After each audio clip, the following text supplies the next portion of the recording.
Welcome everybody to the April 26th edition of NWSOFA-Indivisible Climate Change Group. And it's really great to see all you people here. We have an interesting topic tonight. And just to share something with you, I don't know if any of you remember probably about 10 years ago, PBS was running some of these reality shows. They had Frontier House, and they had what did they had? They had but the one I'm remembering is they tried to do a townhouse in London. So they tried to recreate what a townhouse in London would have been like in like 1890. So the interior of townhouse in London had gaslight lamps, probably with maybe coal tar gas. They had stoves heated with coal and all kinds of stuff, but they had to cancel it because the indoor air pollution under those circumstances in 1890 made it impossible to recreate that show. And you looked at anyone, you wonder how anybody survived the kind of air pollution that those people had back in that period of time. But we suffered under some of that in this country too, and we're still suffering under some of it now. And our guest tonight, Cynthia Sigura, who is the carbon-free building coordinator for Citizens Utility Board, is going to give us a presentation on some of this stuff. And so, but before she does that, Bill, give us a little mention of NWSOFA-Indivisible and where we're at. So welcome everybody. Bill, give us a little stuff. All right. Well, NWSOFA is not Northwest SOFA. It stands for Northwest Suburbs Organizing for Action, an Indivisible chapter. And we are in the Northwest suburbs of Chicago, what we like to call the land beyond O'Hare. So we go from Hanover Park to Schaumburg to Hoffman Estates to Elk Grove to Barrington to Palatine, Arlington Heights, Wheeling, and Mount Prospect, and the western side of Des Plaines.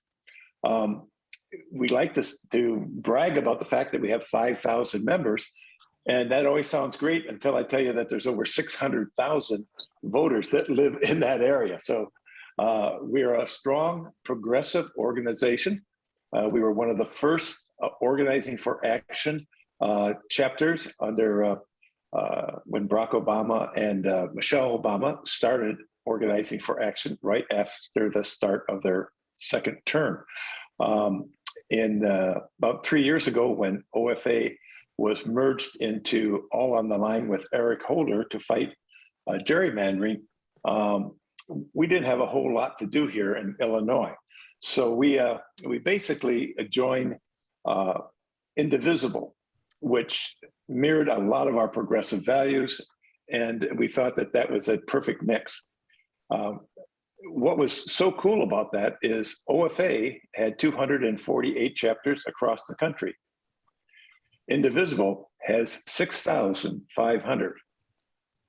Boom, 6,500. That is amazing. So there's a huge reach of our organization. We are an organization that has 10 different issue teams.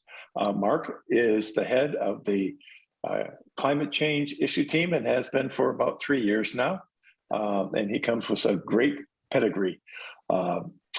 So we have a total of 23 volunteer leaders that help run our different issue teams and our communications team. So we really have been very fortunate with what we call our secret sauce, our leadership. With that, I'll let this evening tell the story for itself. So Bill, I'm hoping at some point we can get Cynthia a snowflake chart with our other issues, because she should know some of these other things that are going on. But we can do that maybe later on. But I don't know, unless you want to bring it up now, or do you want to do it later? I'm bringing it up right now. So there is Stand with Women, there's gun violence prevention, I'll forget some of them. There's battling disinformation in the school system, which has become a really hot topic. Some of these are really fascinating, I think, and are doing really well. We're not working on the Affordable Care Act too much right now, but the social justice group, let's see,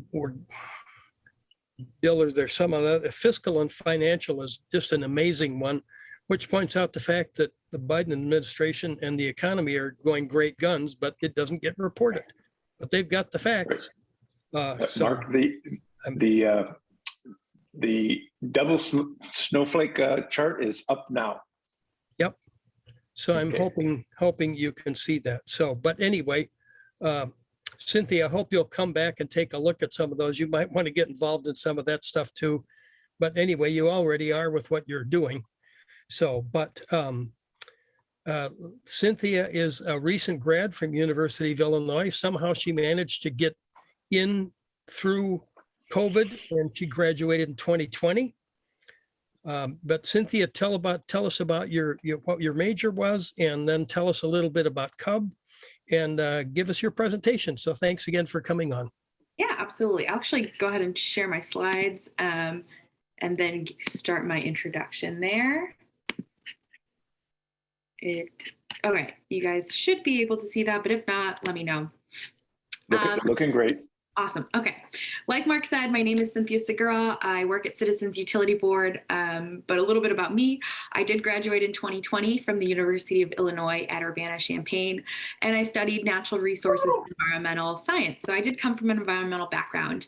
And I studied, more closely, and within my major, I actually concentrated in human dimensions. So I took a lot more human policy, social science interactive classes to that sort. And then after that, I was just always interested in sustainability, generally interested in energy efficiency and the energy system as a whole, given its, a large proportion of greenhouse gas emissions. And that's kind of how I got involved with CUB.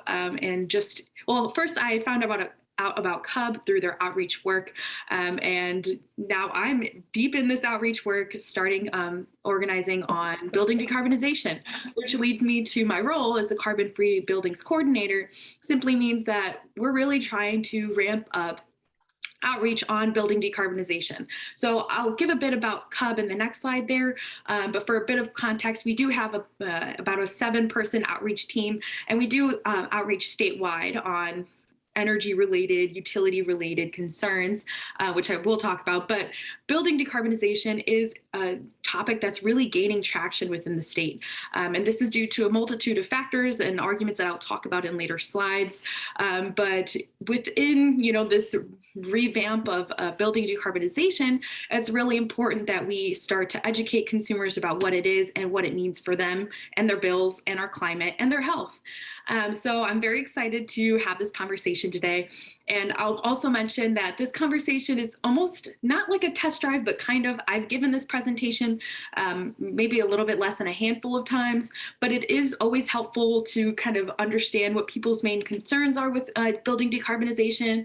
So if anyone, watches this presentation and it's like, oh, I wish maybe you went into this more detail, or maybe could you explain this differently? That would be super helpful to understand, how I can improve this presentation and explaining this to consumers down the road. So I'll just leave it at that, and keep in mind this is a test run-ish kind of, but I will move on to the next slide. All right. So I am a part of Citizens Utility Board of Illinois. So I work at CUB, Illinois. I will mention that CUB is around in other states, not every state. I know we have like a CUB, Ohio, Oregon, Michigan, Minnesota, etc. I will say that CUB, Illinois is the largest of the CUBs and has been around, I don't want to say the longest because I think that's wrong, but we do have the largest staff number and the largest outreach team. So that means that we do have a team that's focused on outreach in the field across the state. So they are different organizations. We do work closely with some of the CUBs, but for the most part, I mostly work within CUB, Illinois, like 99 to 100% of the time. But that being said, in CUB or at CUB, we do a lot of things. So one being is that we are a nonprofit consumer advocacy group that focuses on utilities specifically. So this means that we represent utility ratepayers across the state in different forms. So we work in utility oversight. So that can that has to do with the Illinois Commerce Commission and representing consumers there. The Illinois Commerce Commission is the state body that oversees utilities. We work before the Illinois General Assembly in fighting for stronger consumer protections and legislation. We have two lobbyists down in Springfield that are, that is fighting for us as consumers in legislation. And then occasionally we do get involved with litigation before the courts. So that has to do with maybe securing a customer refund or challenging a rate hike or anything in that realm. So that's one wing of what we do. We also have a research team, which I'll talk about our research later on in the presentation. But like I said, we have an outreach team, which is the team I'm a part of, where we work to put out outreach events throughout the state. So that has to do with partnering with community organizations, schools, municipalities, whatever it be, and educating consumers about utilities and the benefits available to them. So whether we're talking about how to read your bills, suppliers, maybe energy efficiency, solar, building decarb is now under our repertoire of consumer outreach education here. So you guys are really getting a show right here. But I will also say that we have a virtual utility bill consultation offering, and this is free to anybody. So if anybody is in need of maybe some advice in terms of their utilities, they're more than welcome to contact us. Or you can email a scan of your bills to that email listed right here, ubc@citizensutilityboard.org. And a CUB staff member will actually reach out to help you analyze your bills. So we can set up a one-on-one, or we can email depending on your preference, and we can go over your bills so that you can understand them, so you know how to spot red flags or billing errors. And then we can also offer, money-saving recommendations or programs to participate in as well. I also do want to mention that we have a hotline, this number right here. It runs during business hours, so 1-800-669-5556. This is a hotline that runs, like I said, during business hours, Monday through Friday, 4 to 9 p.m. And we have consumer rights counselors on staff to help anybody with any sort of utility-related question or concern. So, we can let you know of your rights under state law. We can help you file a complaint to that utility on your behalf. Or, in some cases, we can get in touch with the higher office at that utility and host a three-way call. Or maybe you have a question about a supplier or, trouble accessing a resource. We can try and help you troubleshoot those issues. So do please give us a call if anything does come down the road. And that last bullet there, we do advocate for affordable and sustainable energy policies in Illinois. So as you can tell, we're not inherently an environmental organization, but it really is interesting that there are a lot of intersections between consumer protections, affordability, and sustainability. So I mentioned I'm actually from an environmental background, but there are so many intersections with the work that we do and the way that impacts our planet and impacts our bills. And it's really amazing how common all of these fights are. They're really kind of almost the same cause in some cases, because if we want people to adopt clean energy, if we want people to adopt solar, there needs to be consumer protections. And down the road, and even currently, renewables are becoming more affordable, and the status quo of our energy system is not sustainable, which I will get into a bit, but that is the one-on-one on CUB. And now we're going to get into the meat of the presentation, which is going to be on building decarbonization. For those who may not know, the concept of building decarbonization is really just simply ensuring that the energy that we're using to power and heat our buildings is not resulting in greenhouse gas emissions. So there are a lot of efforts being done in Illinois and across the nation to clean up our electric grid. And one example in particular in Illinois is that it was established through the 2021 Climate and Equitable Jobs Act, or CEJA. And for those who may not know, this is legislation that was passed earlier on last year. And one of the many, many countless things that it does is that it puts Illinois on path to achieve a carbon-free power sector by 2045. So this really means that there's action being done here in the state to clean our grid and to, there's a plan to shut down fossil fuel plants as well as ramp up the production of renewables. And like I mentioned, there is stuff being done all across the state or across different regions, across the nation, but just highlighting what CEJA does here in the context of Illinois. And these things are super vital. Obviously we do need to clean our electric grid, but alone, those initiatives are not going to be enough for Illinois to meet its climate commitments, meaning that we need to take more action. And specifically, the use of fossil fuels in buildings in Illinois accounts for 18% of the state's energy-related emissions. And this percentage will rise if action is not taken. So additional strategies are really needed to draw down building sector emissions. And one of them is called building decarbonization. Like I said, we're transitioning from the use of fossil fuel gas to heat our homes and transitioning to cleaner alternatives. Which leads me to that second bullet there, which simply means that one of the ways to decarbonize our building sector, is to electrify. And this simply means switching from natural gas, quote, which you'll hear me refer to as fossil gas, which I'll get into in a bit as well. But it simply means switching from fossil gas or propane for heating, hot water heating, or cooking to using electricity to do those functions instead. Now, this does simultaneously require the switching from fossil fuels to renewables when it comes to actually generating that electricity. And I will also get into that, but the 101 here is that our gas system is not getting any cleaner, but our electric grid is trending that way. So in order to take advantage of those renewables, we need to actually electrify our building sector. And there are movements to electrify other sectors like transportation. I'm sure a lot of people have heard of the EV craze. And with all good reason, it's really important that we do electrify the transportation sector as well. But for this presentation, I will simply be covering buildings. So like I said, I'll talk about the arguments for electrification, how we can transition, and what building-related emissions exactly mean. Okay. So just to kind of set the record straight here, some people may hear building decarbonization or electrification used somewhat interchangeably. I do want to say that they have slightly different meanings. So building decarbonization is that entire concept of reducing greenhouse gas emissions coming from the building sector. And electrification is or can be viewed as a way to decarbonize buildings, if that makes sense. I think it'll be a little bit more visual in the next slide there, but I wanted to highlight that electrification does ignore the possible use of hydrogen in the future, in the sense that that's not part of the equation when it comes to electrification, but in building decarbonization, hydrogen can be considered.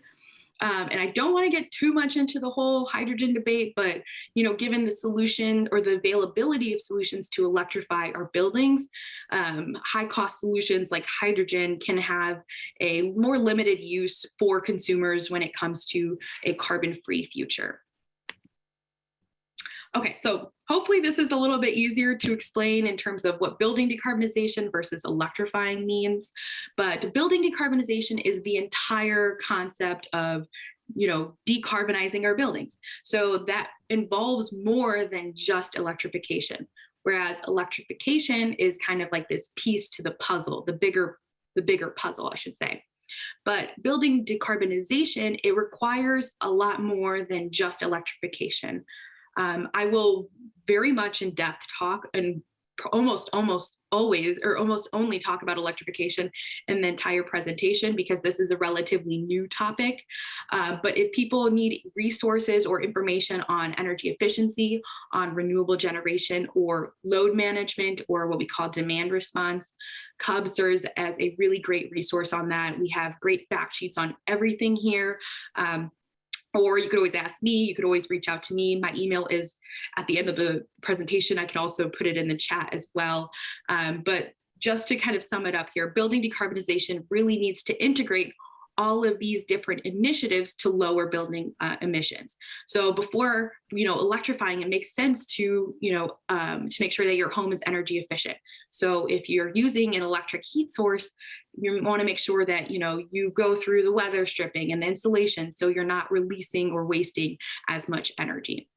That's just an example there. And I also want to highlight that I'm not saying that if you have solar panels, it doesn't make sense to go back and adopt energy efficiency. It totally does. It is definitely encouraged, but this just means bare bones. Like if you're just starting, it makes sense to go in this order, but if not, it's still encouraged. The process might be a little different, but please let me know if you have any questions.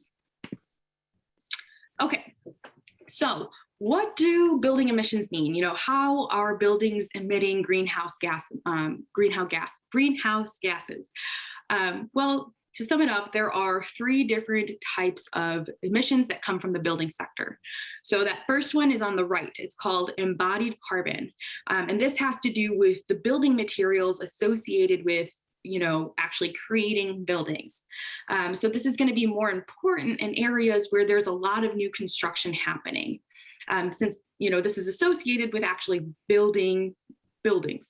But as most of us know, most of us are living in existing buildings.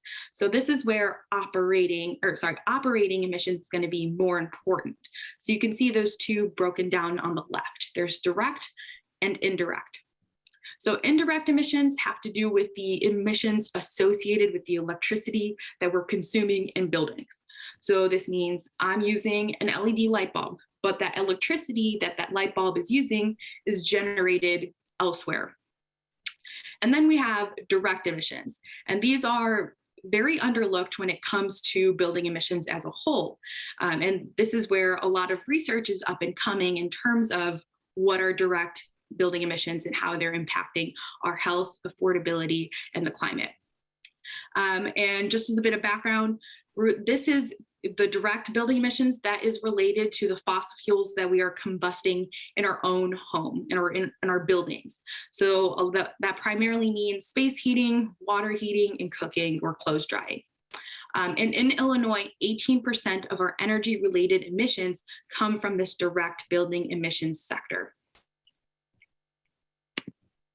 Okay, wait, that didn't change. There we go.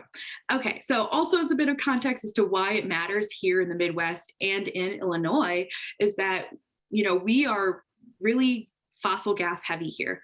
So in the Midwest, we heavily rely on natural gas delivery to really power our buildings. And just as a bit of context, as you can see in this graph here, that most of the buildings that use, fossil gas are residential. So you can see in this white versus blue kind of situation on each of these rows or columns. So you can see that most of natural gas delivery is in the residential sector. So this means that it's super important that we have these conversations with consumers and that we talk about what is happening on the building sector side of things. And specifically in Illinois, 4 out of 5 homes actually use gas for space heating. And space heating is a majority of our gas usage within the residential sector. And you can see here that Illinois ranks highly for fossil gas delivery in buildings. So this can mean kind of doom and gloom, but to me, I'm seeing that this is a huge opportunity for change. This is super, super important when we're thinking about who our opponents are in this conversation or this transition. And by opponents, I mean, this means the gas industry, which historically and just present day has very deep pockets. So it's very important that we start having these conversations before letting someone like the American Gas Association or other gas associations set the narrative for these conversations. Okay, so I'll go into more depth on each of these arguments within the presentation, but just as a bit of overview, when it comes to affordability, I'm sure we've all seen this in the Midwest and in Illinois specifically, there has been a lot of gas price volatility. So over the past over a year, almost a year and a half, gas prices have been skyrocketing. And this is due to a multitude of factors, but this is no surprise to us, meaning that this has happened or the gas price volatility, or the volatility of gas prices, I should say,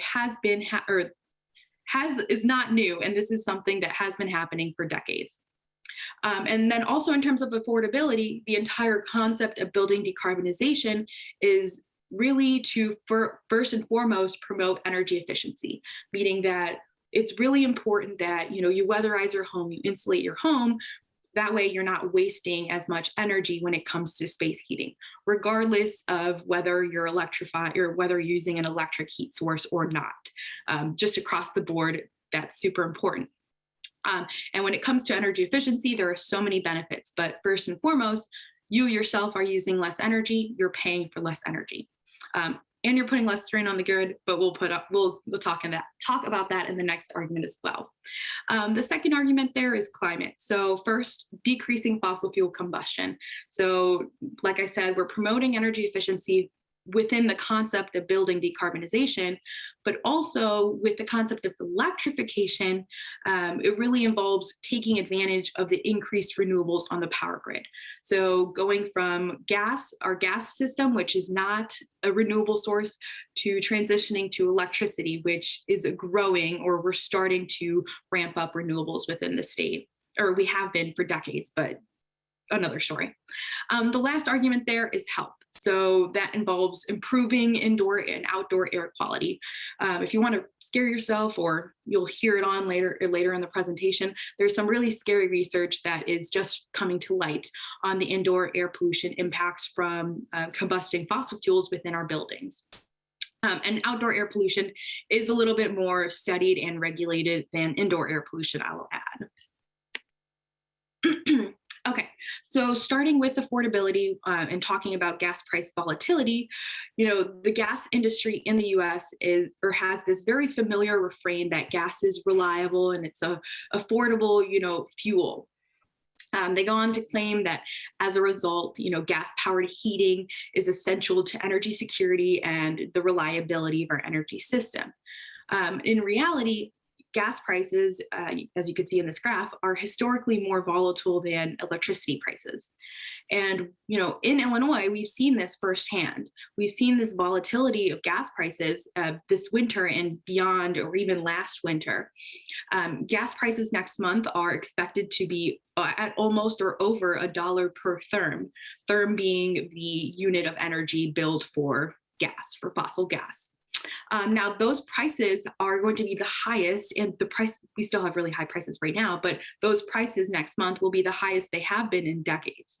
And this is due to a number of different factors like market conditions, well exploration, and utility spending.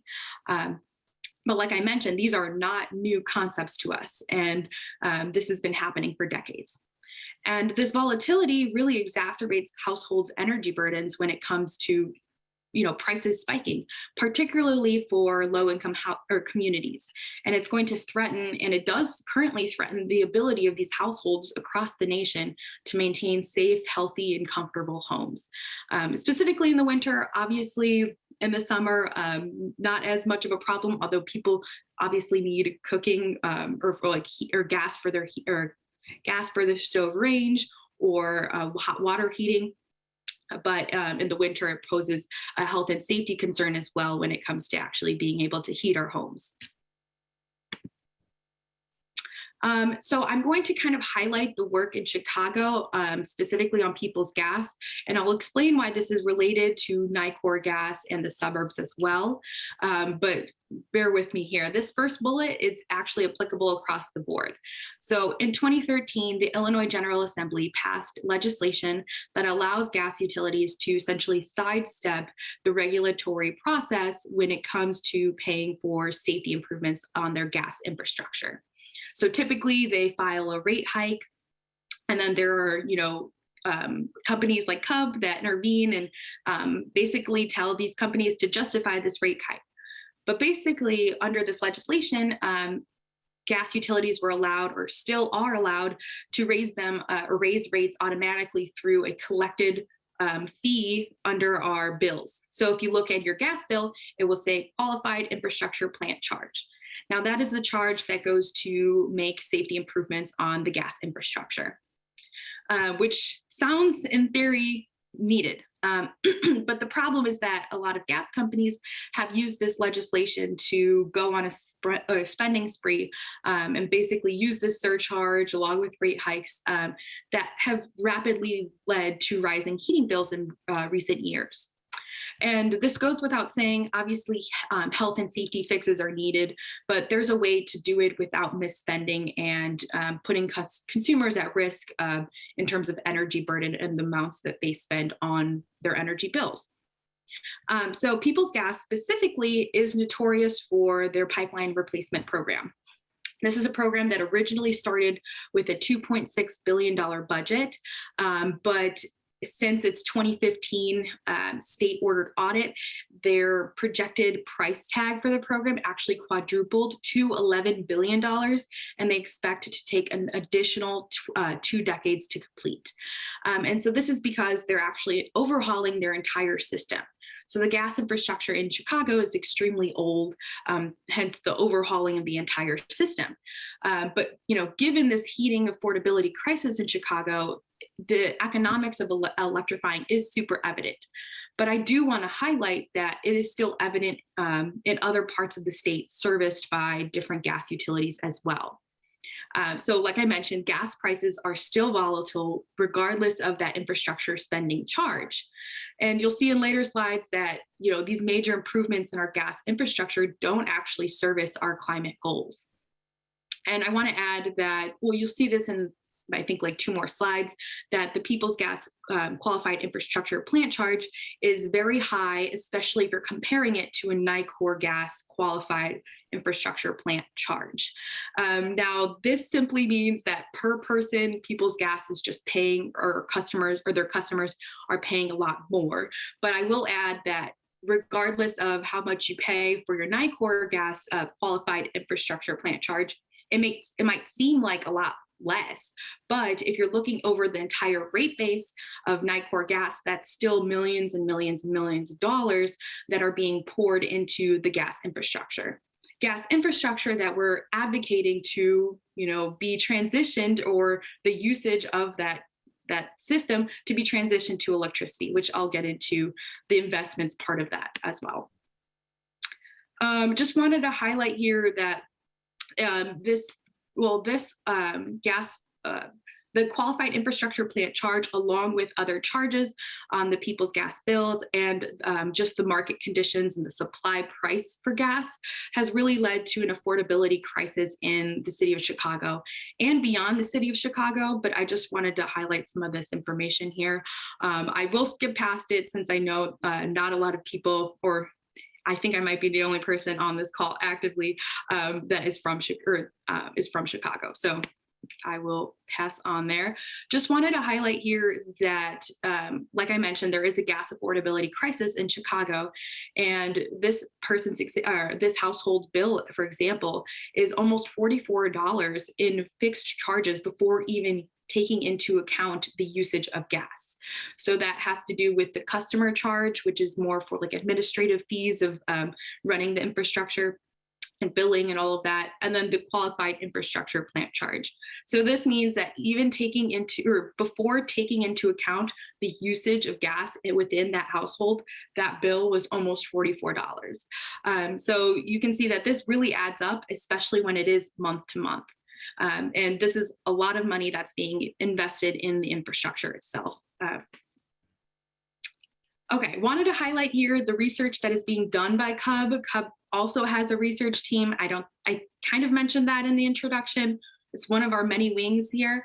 But just as a bit of context, in the fall of 2021, we did release this study called Better Heat.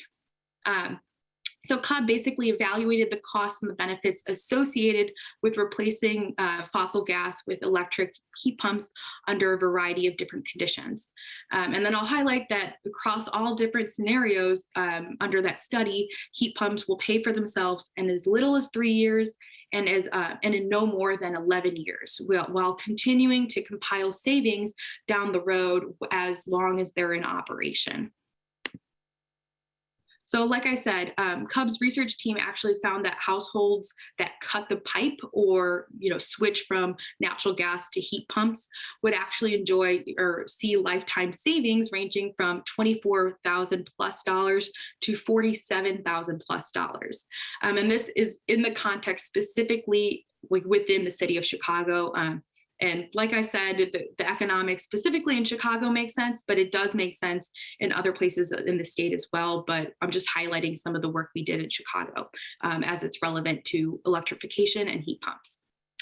But in total, this could potentially generate up to or between $25.3 billion and $28.9 billion in cumulative savings for Chicago residents over the next 34 years. But like I said, across all scenarios, heat pumps will pay for themselves in as little as 3 years and no more than 11 years, while continuing to experience savings for that consumer as long as they're operating. I also wanted to highlight that last bullet there, that people in new construction or those who are needing to replace both their furnace or central AC system will actually, or a central AC system that are at the end of their service life would actually see those monthly savings immediately. So this means that going forward for new construction, it's really important that we are promoting and educating consumers about all electric, efficient appliances. And then when it comes to folks that are nearing the end of their furnace or central AC life cycle, that we are, also educating them about the consumer benefits of going electric as well. Just want to highlight that, as a consumer advocate and as a person, I'm not saying everyone go replace your natural gas furnace or gas range stove. What I'm saying is that down the road, when those appliances are nearing the end of their cycle, that maybe consider getting an efficient electric alternative. Okay. And this is what I was talking about with investments. I don't want to get too much into it, but despite all of these arguments to electrify, there is still a lot of money that is being invested into gas infrastructure across the nation. In 2019, American gas companies spent $21 billion on gas distribution infrastructure. This is more than 3 times spent in 8 years prior. And just for a bit of context, a new natural gas customer is added to the system every minute in the United States. And these existing gas customers are actually covering those construction costs through subsidies within their gas bills. And while these policies have made sense in prior contexts, the climate and economic justifications have changed dramatically. So there are different factors that are challenging the rationale for these line extensions and subsidies. One being the expected reductions in future gas use. We're seeing electrification, and we're just starting on the outreach work, but people are starting to see the benefits cost-wise and environmentally of electrifying. To growing costs for maintaining the existing distribution system. So like I mentioned, a lot of our gas infrastructure is aging. That means it takes a lot more money to maintain the system and to make sure it's not, it's not providing or threatening the health and safety of the customers through methane leaks. And then 3, it's really imperative that we're phasing out fossil fuels. You'll see this in the next couple slides that, the status quo is not compatible with our climate goals. So going forward, we do need to stop gas line extensions as a whole, especially, so this is specifically important when it comes to new construction, but also thinking on a consumer level, because how many people have or think about, purchasing gas appliances in their lifetime? That's not something that happens very often, meaning that, people typically see 1 or 2, maybe, decisions on that or on their gas appliances within their lifetime in terms of what I should buy. So it's really important that people, start to hear about electrification and consider electric energy efficient alternatives, and as opposed to, investing more in gas infrastructure or gas appliances for their home. Okay, so I realize I'm definitely preaching to the choir here, but I need to say it, and everybody knows it. The science is clear. Humans are unequivocally warming the planet, and that there are serious dangers to society and our ecosystems from climate change. And we also know that we must limit warming of our planet to 1.5 degrees Celsius, and that the difference between 1.5 and 2 degrees is enormous on a global scale in terms of wildlife, in terms of economics, in terms of society, in every facet. And some may know that the third part of the sixth assessment report that was produced by the Intergovernmental Panel on Climate Change, or the IPCC, was recently released. And this report did broadly call for widespread electrification and improved energy efficiency. But it also acknowledged that our electric energy itself has to come from renewable sources. So this really highlights that our gas system, our energy system, our status quo, it's not doable for the future of our planet. So there is a lot of work to be done. And there has been a lot of work done on cleaning our electric sector. However, we've not really made a lot of progress when it comes to the building sector emissions. And I talked about this earlier. There are efforts in Illinois to clean our grid, like the Climate and Equitable Jobs Act, that puts our state on path to achieve a carbon-free power sector by 2045, which basically means that we're in the process of cleaning our electric grid. But then again, honestly, this legislation doesn't do a lot for the building sector emissions. So we have to address those through building decarbonization. Okay. So when it comes to the climate, there are a few arguments here. First, in case anyone did not know, natural gas or fossil gas is predominantly methane. And methane is a really potent greenhouse gas emission that has 84 times the global warming potential of carbon dioxide over a 20-year time frame, and 34 times the global warming potential over a 100-year life frame. So this means that natural gas it's not a renewable source. It is a fossil fuel. So we have to think about how we're going to transition from fossil fuels to renewables.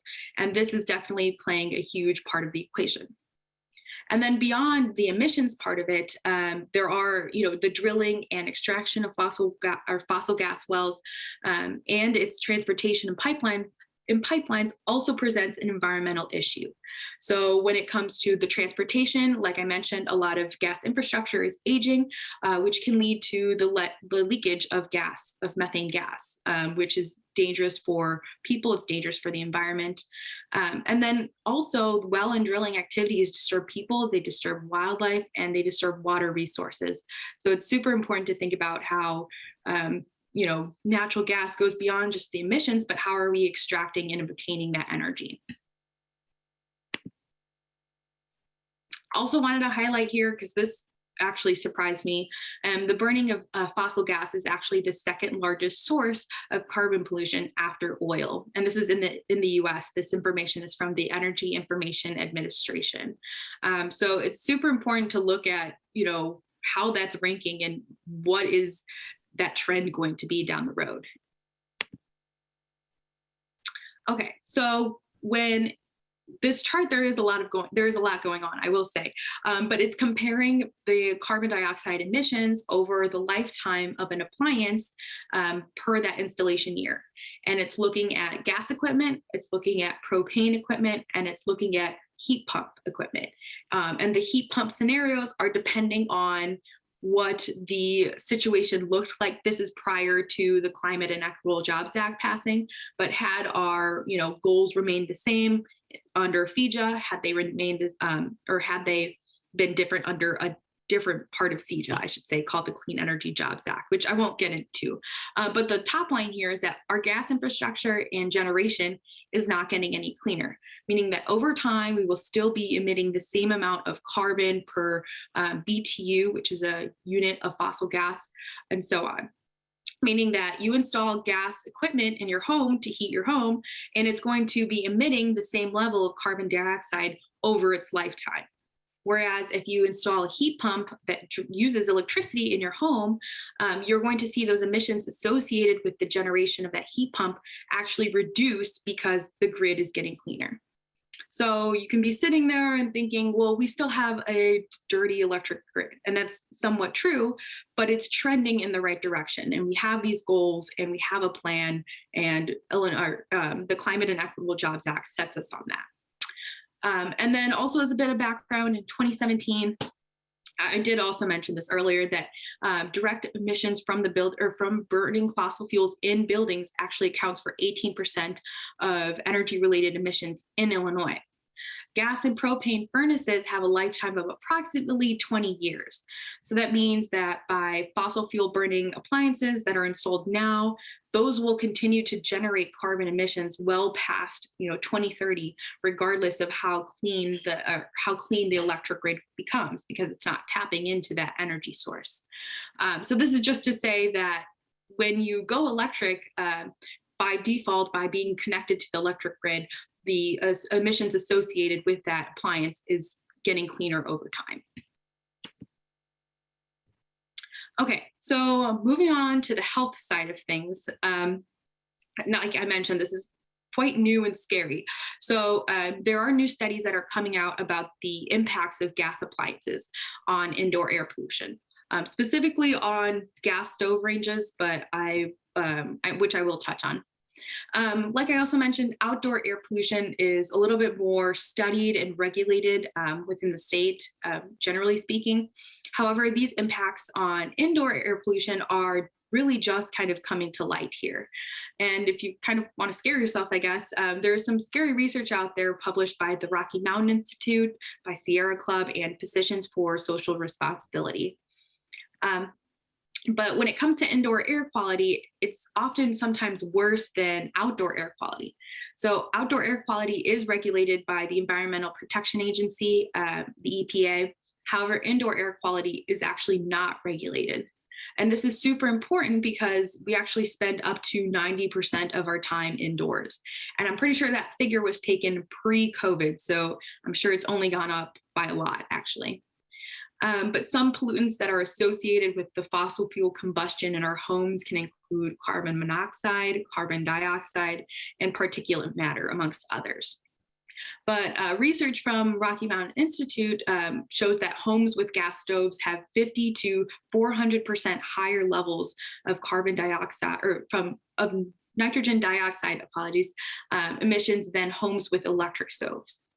And there was a study done by UCLA that found that in over 90% of homes modeled, that cooking for 1 hour with a gas stove and oven yielded levels of nitrogen dioxide in excess of both state and national outdoor air quality standards, meaning that the indoor levels of, like, within that premise of using that gas stove for an hour, those levels of indoor air pollutants exceeded what was allowed outdoors.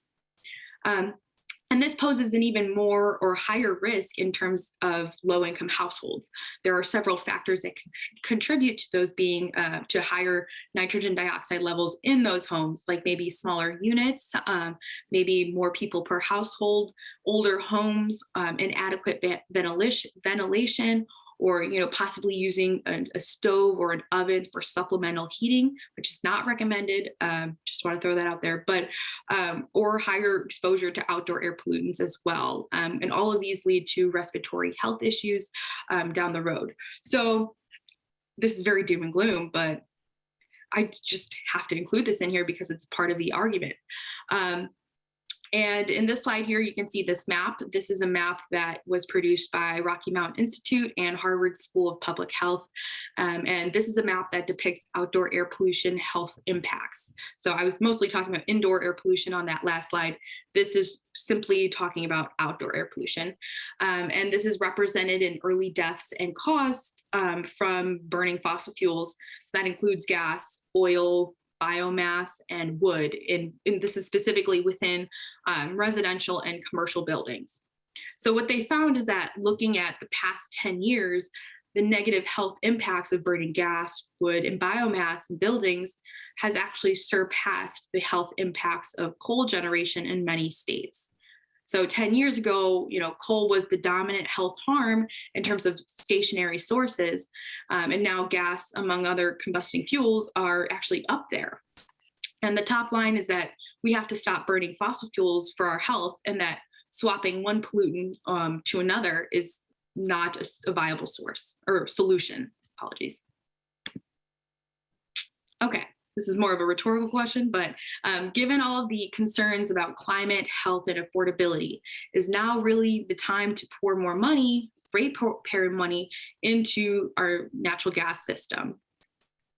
Hoping we all said no, but I will carry on. So how do we electrify? And like I mentioned, I am not advocating for anyone to switch appliances when you have a gas appliance that has life to it. That's not the idea. That's not healthy for consumers in terms of affordability. And that could be wasteful as well.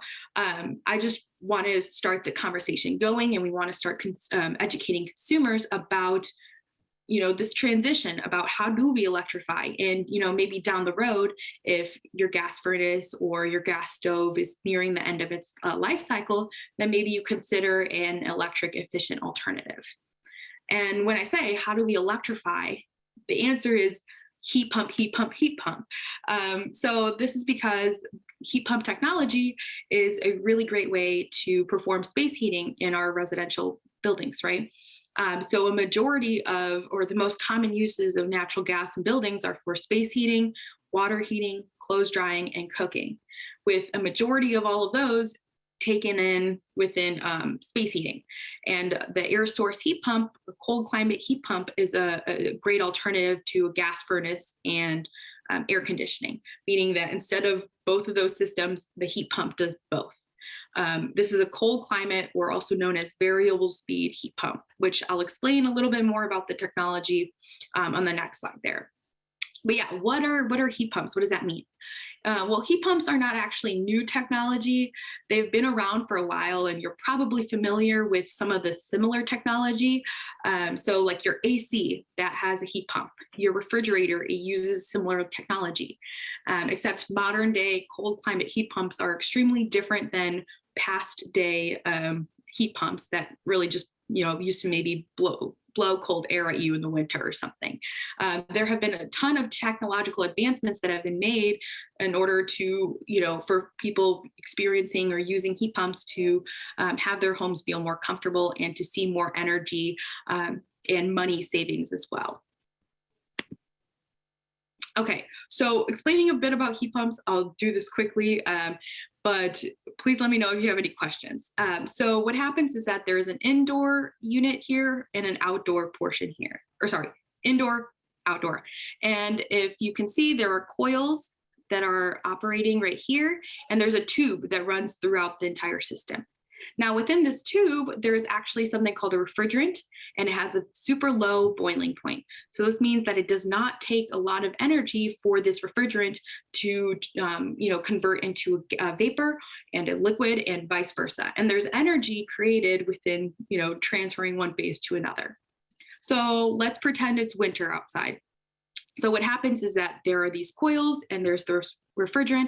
And what happens is that the refrigerant is actually going to absorb energy from the ambient air. And like I said, it's winter, it could be cold out. How does that happen? Well, you have to think about outside temperature as like in terms of molecules. So it's not an absolute zero. So that means there's still heat energy, although it could be very cold. And this is because the molecules are still moving within the air. So that heat energy, where even though you might not feel it, there is heat energy in that air, and that is going to actually warm up the refrigerant in these tubes. And it's actually going to convert or phase change this liquid refrigerant into a vapor or gas. And it's going to go through these series of tubes over here, and it's going to go through something called a compressor. This compressor is going to compress that gas, which is going to generate even more heat. And so what happens is that this vapor is going to go through, and it's going to be super warm. It's going to be a hot vapor, and there's going to be a fan right here. And that fan is going to blow air over these coils, and it's going to release that heat energy into the home. And in turn, that is reducing the temperature of the refrigerant, and that refrigerant is going to turn back into a liquid. So then the liquid is going to follow these tubes, go through an expansion device, and it's going to be liquid right here on the outside phase, and the process is going to happen again and again. And so the whole point of a cold climate heat pump is that there is a reverse valve. And so it can cool your home in the summer and heat your home in the winter.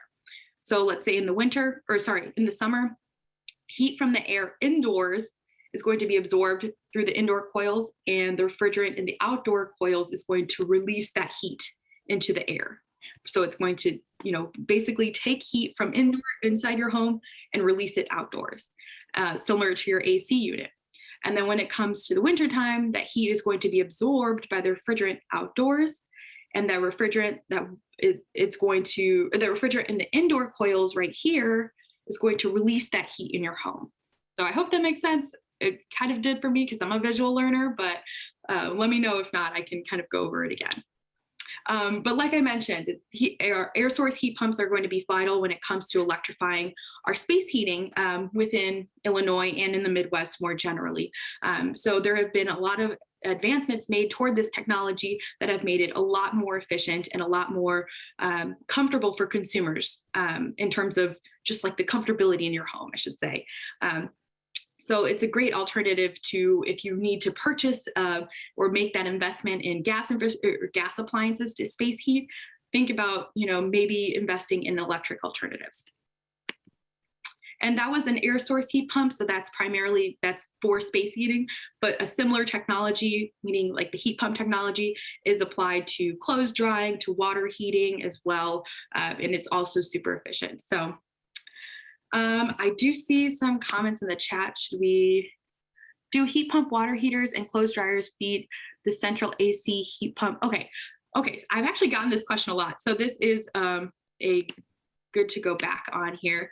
But what happens is, so the heat pumps the heat pump I was describing in that last slide, that is specifically an air source heat pump that is specifically for space heating. So when I talk about a heat pump water heater, that means within that water heater, there is heat pump technology working on that scale. It's different than the air source heat pump, but there's still heat pump technology.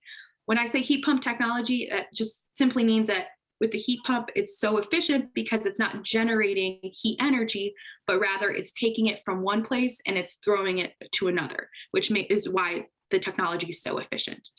I hope that makes sense, but there's heat pump technology within that clothes dryer, within the water heater. So it's not this air source heat pump that's connected to everything. Okay. So what happens when gas becomes too expensive? And actually, that's already happening. Gas is very expensive, as we all know. But this needs to be thought about in a way that, consumers aren't, taken into account. And that's what we do here at CUB. We are a consumer advocacy group. So this is something that we're actively thinking about and trying to think beyond the challenges and how we remedy that or how we address those. But people who can afford to electrify, they're going to do so because they can see the added benefits, like the arguments I made in terms of electrifying. And that could leave those who can't afford to electrify in the lurch. So there needs to be policy considerations in terms of making sure this is a just transition for everyone, especially those who may be impacted the most by, the fossil fuel sector. But the way that the gas system works and how we pay for it is through what's called a rate base. So, for example, this is People's Gas.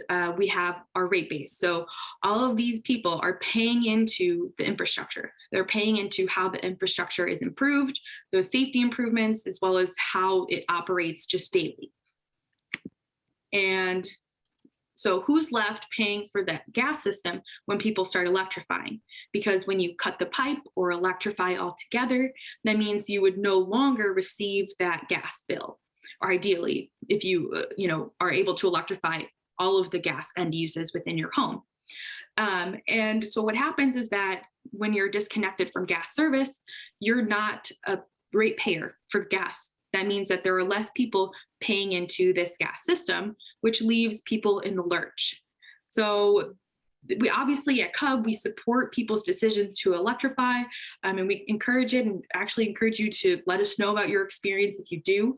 But we know and we have to address about the fact that if this is done in an uncontrolled, unchecked way, that we could see an even worse crisis.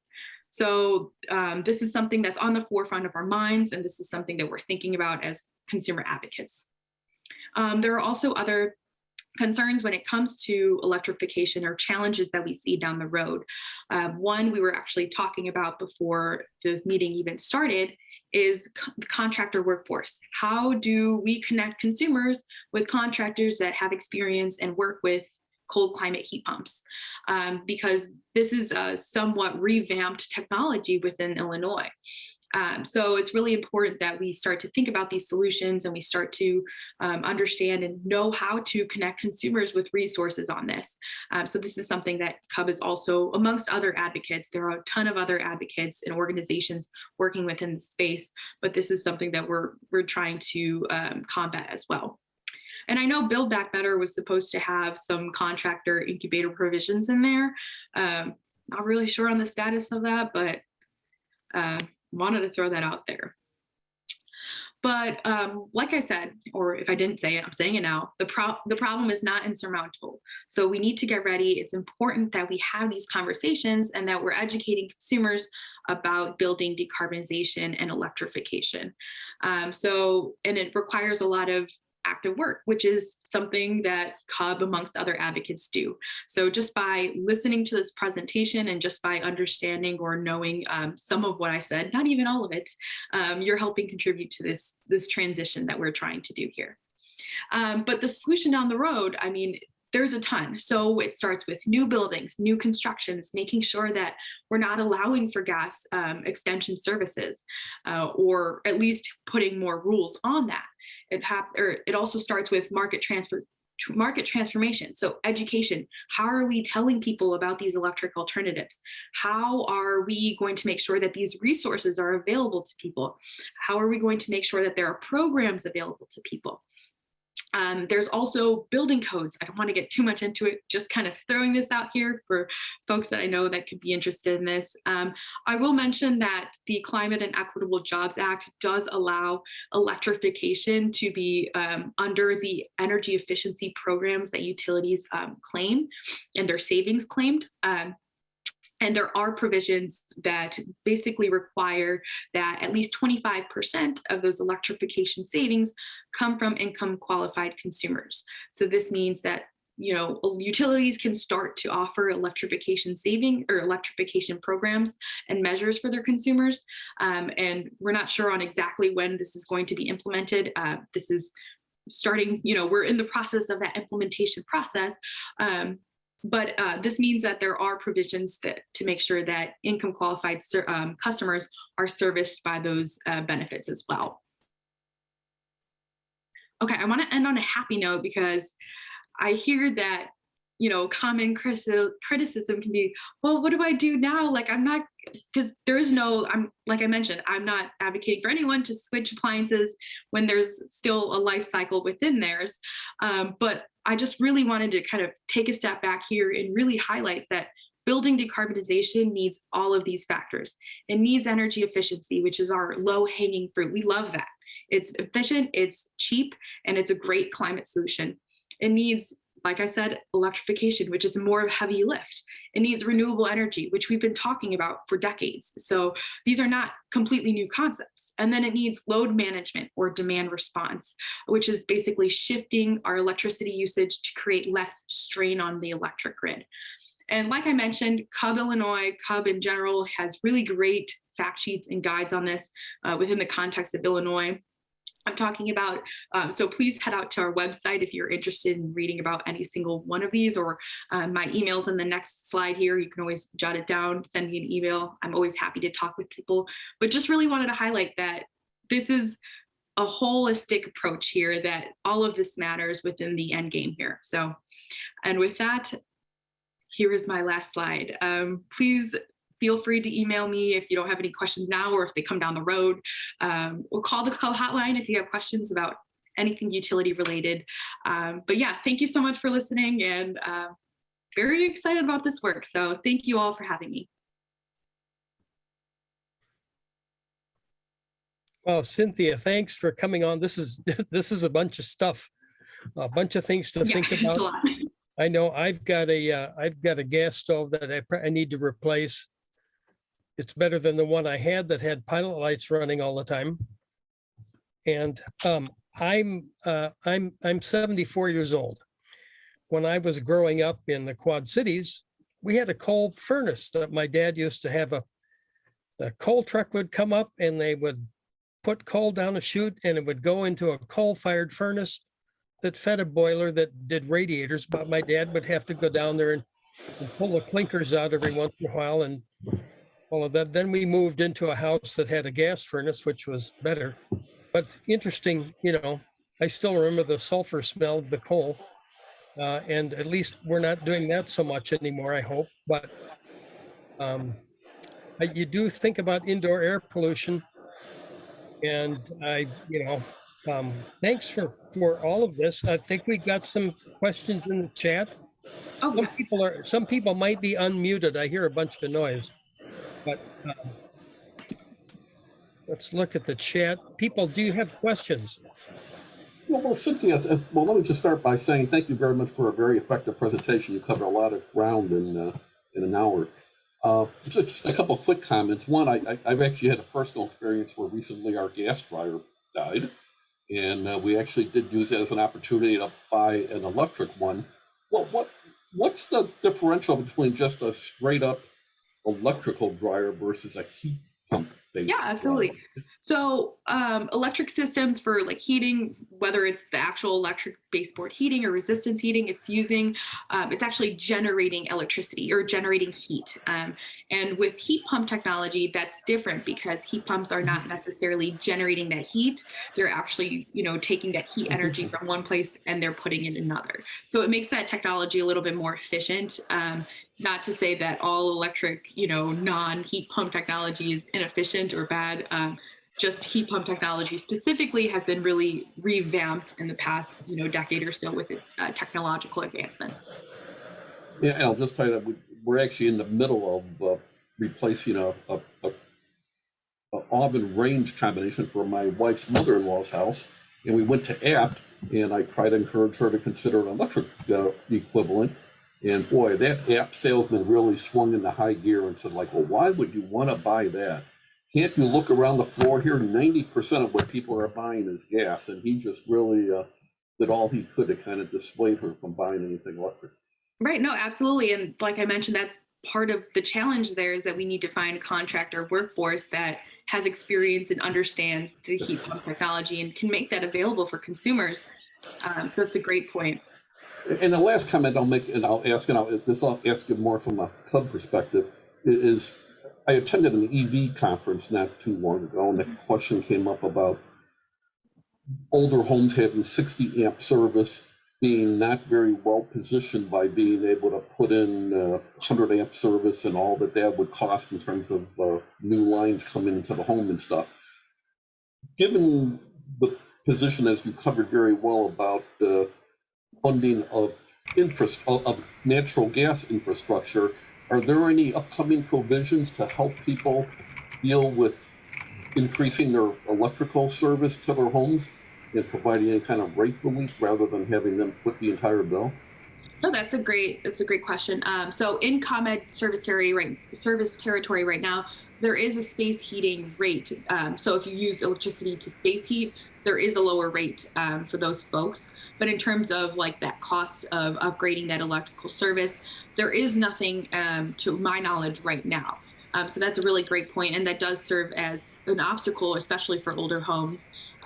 That's why it's important that we think about these holistically so that we're not leaving people behind, because a lot of the times older homes, they could include people or marginalized communities that don't have easy access to this transition in general. So that's also a really great point, something to. Because from a load perspective, I would think that if you have a EV and if you're a regular commuter, that might very well be the biggest electrical load of everything that we talked about today. Absolutely, yeah. Cynthia, does CUB have a list of suppliers and contractors that work in this area? Or maybe you can't, I don't know. So, well, that's something we are trying to work on. Unfortunately, my best advice or recommendation would be to actually look at heat pump manufacturers. So that could be like your LG, your, Mitsubishi, any sort of distributor or manufacturer. They tend to have a database of contractors that are able to work on their heat pump appliances. So that's where I would start with. Do have to add, CUB does not endorse any singular company, but that is unfortunately the most available kind of resource for folks. We are starting to kind of work on, hopefully think about ways to connect consumers with some sort of maybe like a database or something to that extent, more accessible information on that. So, and let me just ask the audience out there, does anybody, some of you people are pretty well connected. Do you know of people that have connections or sources in this area? Something to think about. Okay. Carrie. Okay. If I'm going to convert to heat pumps, as a combined deal, I also want to put in solar panels. So my question is there consumer reports of companies that install solar? And Yeah. I just recently discovered that, I thought it was that you installed it and you got tax credits to pay for it.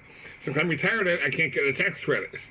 But I found there are also companies that will install and they'll own it, I guess. But this seems a little more sketchy to me. So I still get, and then I don't know whether I pay it out, buy it from over time or whatever. But it still does go solar. So but I only got one guy came up to me in the store and wanted to do this. But I don't know how to find other companies, find out which is the best one to do it. I want a consumer reports thing of like these are all the different companies, and maybe there's a third option. I don't know. No, absolutely. That's a great question. So there are different options when it comes to owning your panels. One, which is what people typically think, is to outright own the panels, whether you're taking out a loan or some upfront payment if you have it.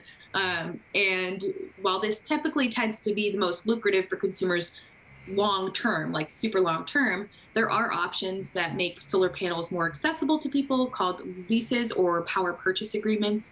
And like you were talking about, those are options where that third party or that installer actually owns the panels, although they are on your roof, if that makes sense. Kind of crazy. But what happens is with the lease, you pay a fixed monthly a charge for that, the lease with the installer. And then with the power purchase agreement, that monthly fee is going to be associated with how much electricity those panels produce that said month. That being said, you would still receive what's called, regardless of your ownership option, whether you own it or whether you're going with a lease or power purchase agreement, there's something called utility net metering. So that's where on your ComEd bill, you would experience credits that are associated with how much electricity that you're putting back onto the grid.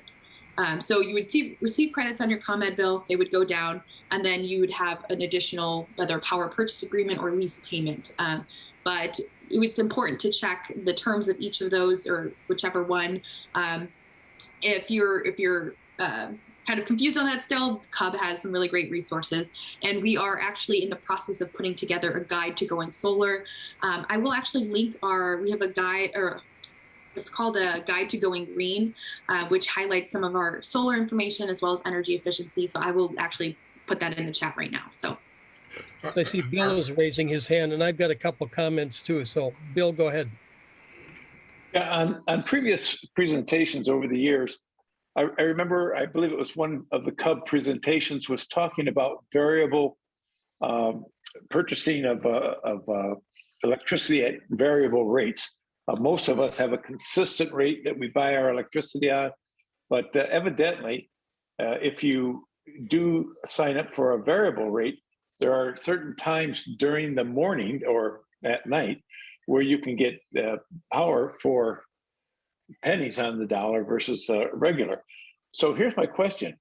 Rather than a heat pump, would it pay today to put in a battery storage unit, like some of the big Teslas or other groups like that, and charge it up at night using the lower price electricity, and then during the day use that electricity for your washer, your dryer, your ovens, etc.?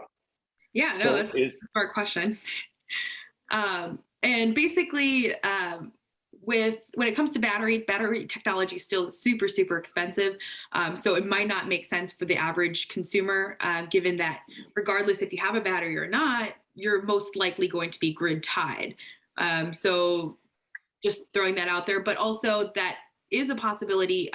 There is some sort of, it's escaping me right now, but there is some sort of certain policy within how you are eligible for net metering if you're enrolled with hourly pricing and if you have a battery, in terms of like, is the battery has to be it has to be charged from your solar panels first and not charged by the grid or something to that extent.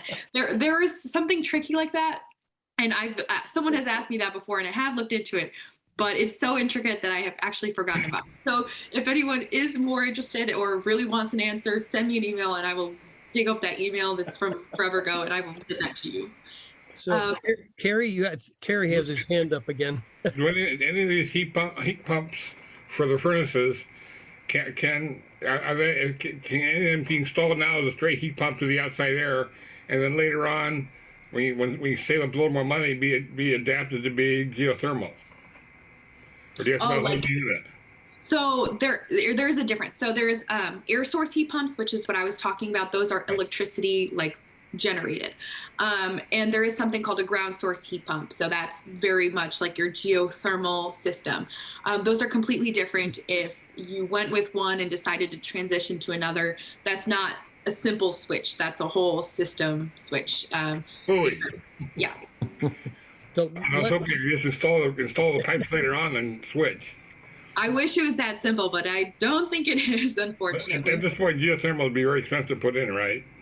It can be. There are rebates, and there's a federal investment tax credit, as well as I'm pretty sure ComEd does have a rebate or incentive. You can look on their rebate incentive HVAC website, or reach out to me if you're concerned about that or need the direct link. But there is assistance out there on it, but it tends to be the most expensive upfront for consumers. So Carrie, maybe there's an opportunity for you out there. I don't know. I was thinking possibilities. Here's a couple of resource things that there are people that we've had on. Peter Gore out here in the northwest suburbs is a real expert in solar stuff. He might be somebody that talk about this. And we've also had Tim Milburn, who also works in this area. Do you know Tim, Cynthia? Have you heard of him? Yes. So yeah, so Carrie, you might also contact. How do I do that? Well, we can provide it for you. Okay. Tim Milburn comes on, and I should have him on again sometime soon. But you might contact Trajectory Energy Partners. Say that again. Trajectory Energy Partners. They're kind of a clearinghouse for a lot of this stuff. I don't know what solar companies. We've got one here in Palatine, GRNE Solar. You could talk to them too, but I think Trajectory Energy Partners may have links to a lot of this stuff. I will also add, I'm linking something in the chat. This is the Illinois Solar Energy Association's residential installers directory. So you can actually type in your address right there, and all of the installers in your area are going to pop up. And if you need any more tips to shopping solar, Cub is also a resource. We always recommend going with as many, or at least seeing or getting as many quotes as possible, because I can't tell you what a good quote is. It's going to be specific to your usage, to your roof size, shading, etc. But it's always a good idea to look at multiple quotes. I would recommend starting with that database there. But Cub is always a resource. Feel free to call us, send me an email, or anything like that. We can try to address that too. Bill, you got your hand up. I do. Cynthia, what is the relationship between Cub and the state of Illinois? Are you an independent organization, or are you a subsidiary? Do you get funding from the state? How does that all work? That's a great question. I usually sometimes rarely include that in the introduction, but I find that some people don't care. So I'm glad you asked. Thank you. But CUB was actually created by an act of the Illinois General Assembly. This was back in 1983, 1984. And so we were created as a part of legislation, and we did receive money initially that we did pay back in terms of a loan. But now we are not actually, we've never actually been a part of state government, and we don't currently or in a really, really, really long time, receive state funding. So we are primarily grant and membership based that we use to like keep alive. But that's basically mostly how we're funded, but we're not a part of state government. We don't receive state funds. We are a nonprofit, non-governmental, nonpartisan advocacy group. So, Well, thank you, all the other Pat Cubs, are Quinn. they related to you? Sorry?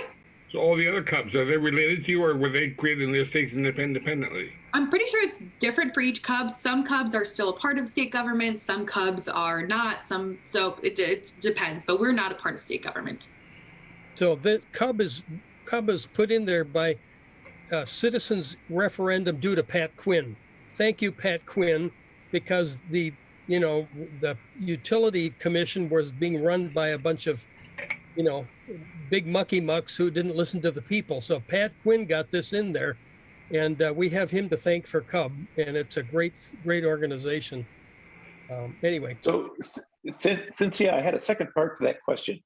Back a few years ago, I remember that at a Cub presentation, and this is probably 4 or 5 years ago, people would come out to your house from Cub, and they would do an energy audit, and they would replace your low efficiency light bulbs with high efficiency. They would do a whole bunch of things to your house. Is that still available, or? I think you had a comment of if we write you a letter, you'll send us a light bulb or something like that. Oh, that's interesting. I didn't know that. So Cub does not go door to door. Hi, Jim. But what we do, I will say that ComEd does have a home energy assessment. That sounds like the closest, most related concept as to what you were talking about. But with the ComEd home energy assessment, that is a free offering to us as ComEd utility ratepayers. Basically, we are entitled to free energy saving products that an assessor will actually come out to your home and they'll install like free LED light bulbs. They'll install hot water pipe insulation, faucet aerators, efficient shower heads, a programmable thermostat if you don't have one already. I can also put the link in the chat. Would highly recommend. That is low hanging fruit in terms of accessing energy efficiency.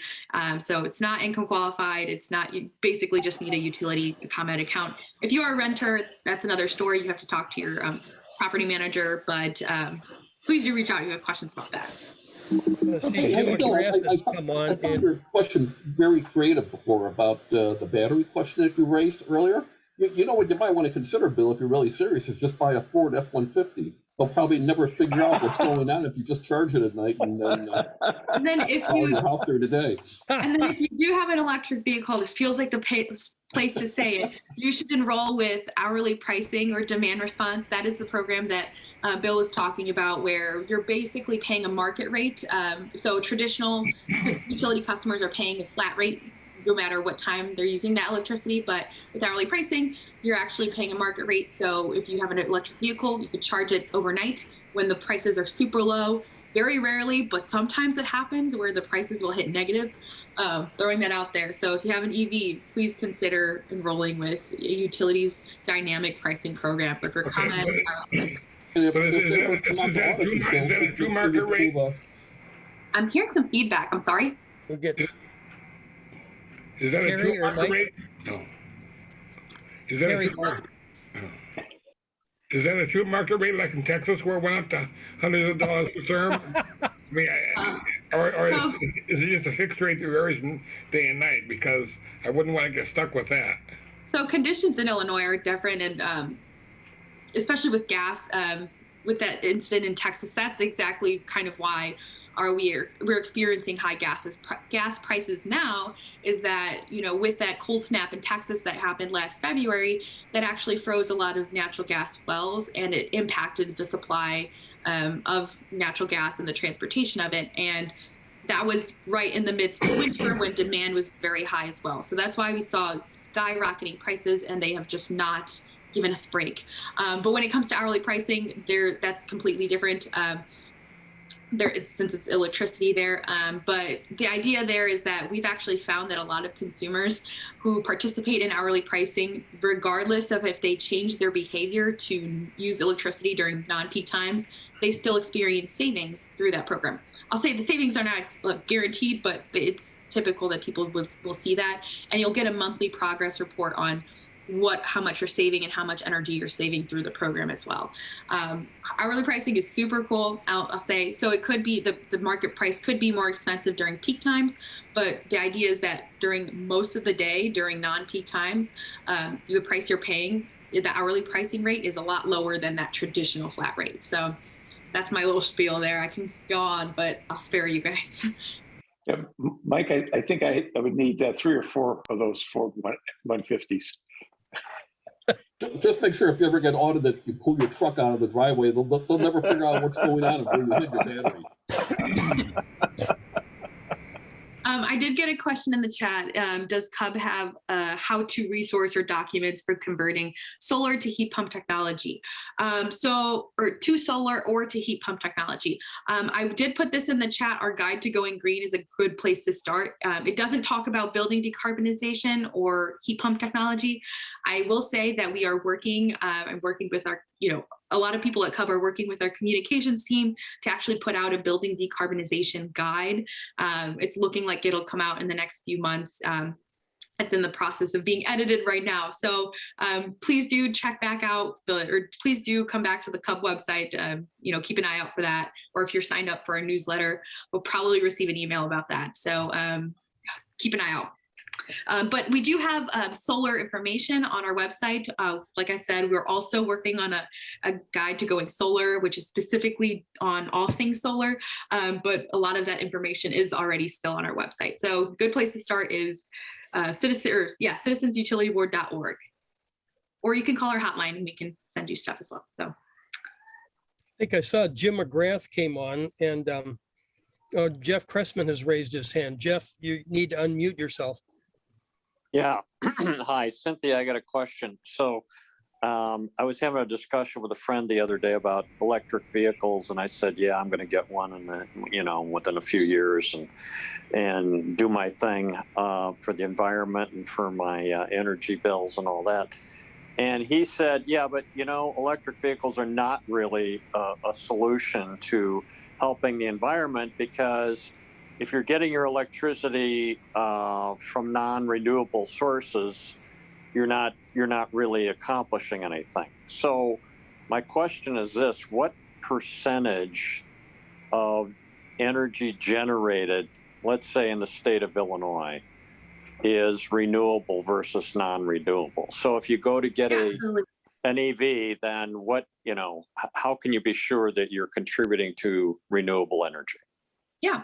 First thing I'll say, when it comes to transportation electrification, it still does make sense because like I mentioned earlier, our grid is trending to be cleaner. There are still initiatives that are cleaning into that, or cleaning our grid. So whether you can tap into that electricity, by default, that electricity consumed is going to be cleaner over time.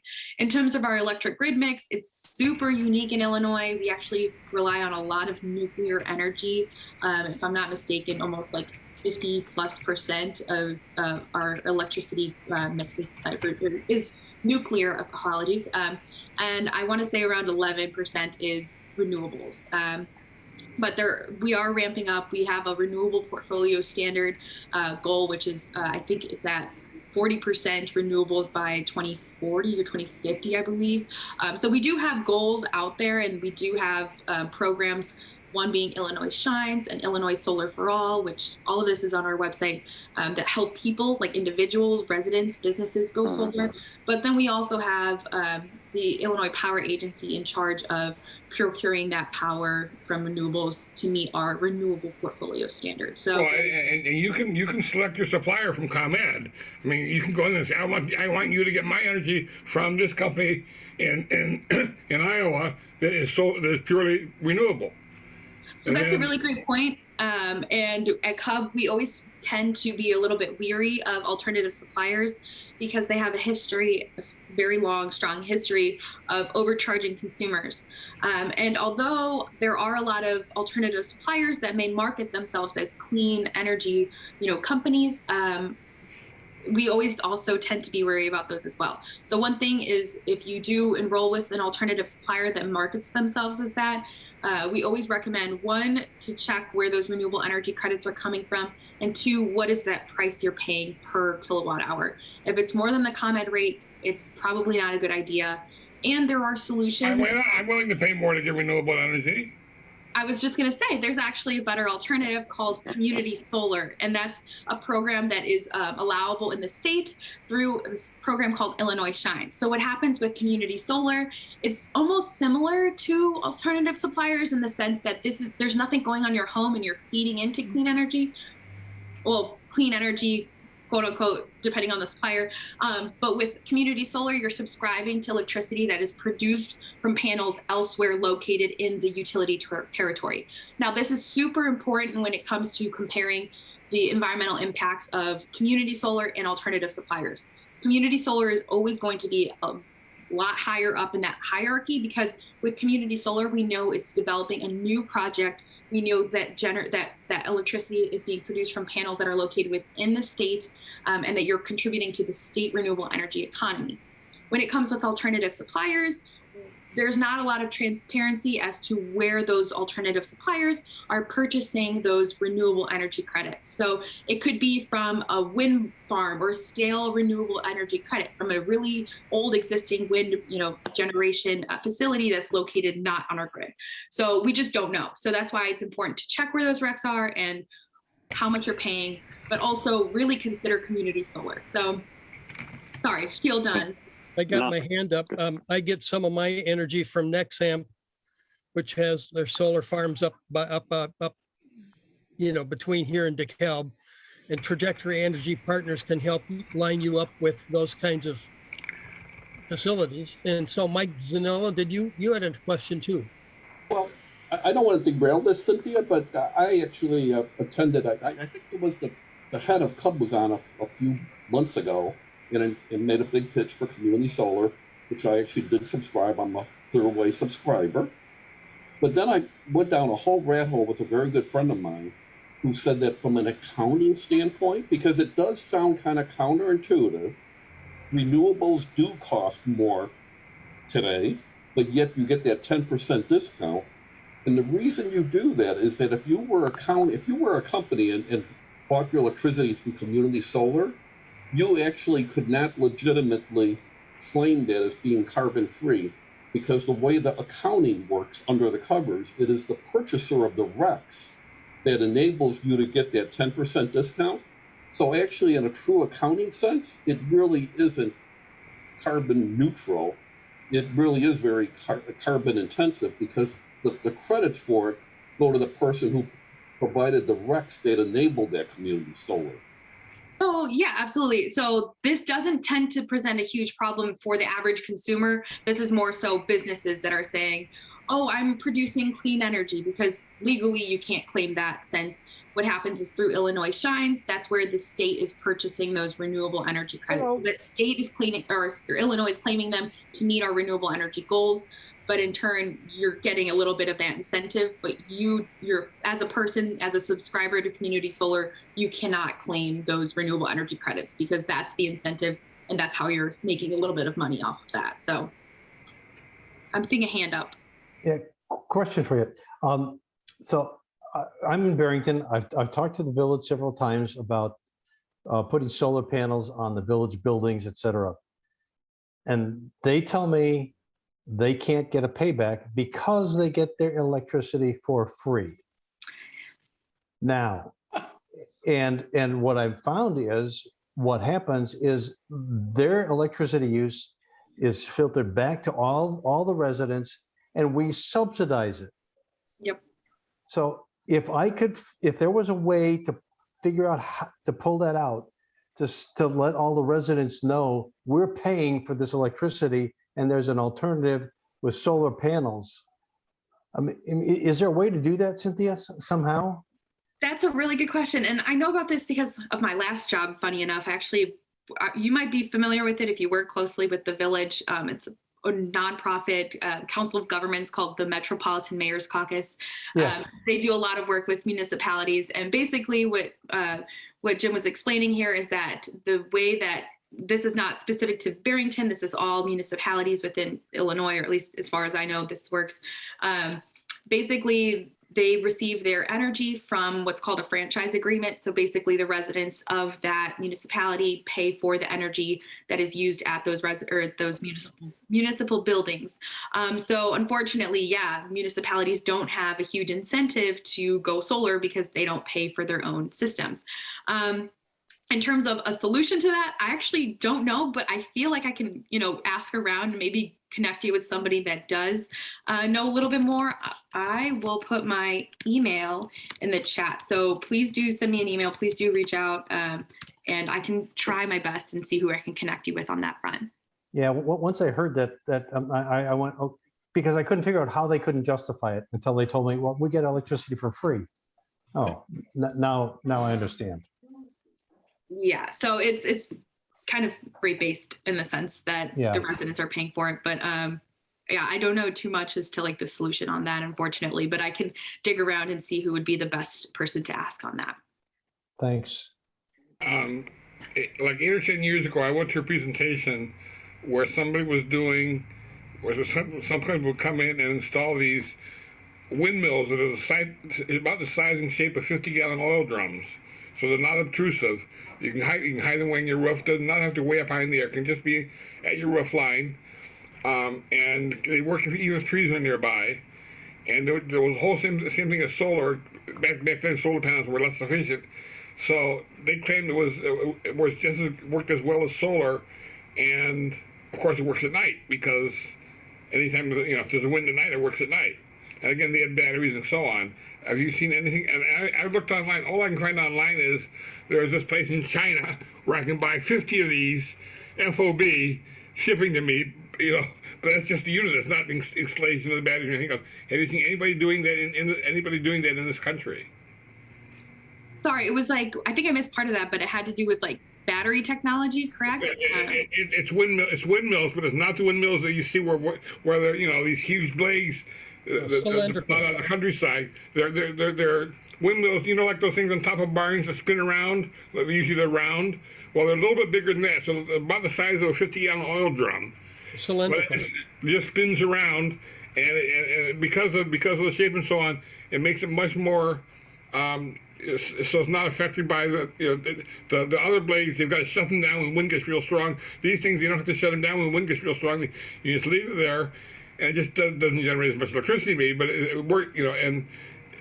Like I said, it was an alternative to solar. And back then, when solar panels were much less efficient than now, it actually was they claimed cheaper to get the same power than solar. At this point, it may be more expensive because solar's gotten so much more efficient. But I'm just curious. If anybody has that. What I would, my ideal would be to get solar panels and get one or two of those things, so I got something at night. They're cylinders.